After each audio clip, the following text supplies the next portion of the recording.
toutes et à tous. Moi, je vais vous parler de facturation électronique, puisque ce 1er septembre, les entreprises auront l'obligation de s'inscrire sur une plateforme agréée par l'État pour recevoir des factures électroniques. Et au 1er septembre 2027, les entreprises auront l'obligation d'émettre des factures électroniques.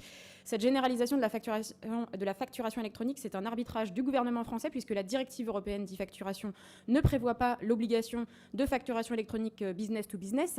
Elle n'introduit une contrainte que pour les flux avec les administrations publiques. Donc le gouvernement s'était engagé à mettre en place un portail public de facturation qui aurait pu être utilisé gratuitement par les entreprises. Or, il a renié cet engagement et laissé le champ libre aux acteurs privés. Et nous ne sommes pas dupes. Si certaines plateformes peuvent proposer des offres gratuites, en contrepartie, les données récoltées seront commercialisées pour rentabiliser l'opération. Sur le terrain, ce sont des centaines de plateformes agréées privées qui démarchent chaque jour les entrepreneurs et amplifient l'exaspération numérique des chefs d'entreprise et complexifient leur quotidien. Alors que le gouvernement se vante, projet de loi après projet de loi, de vouloir lever les contraintes ou encore simplifier la vie économique, eh bien cette réforme, elle risque au contraire de peser sur l'activité des auto-entrepreneurs, des TPE, des PME, des agriculteurs, qui constituent le poumon économique de nos territoires. La facturation électronique, en fait, va se transformer en fracturation numérique.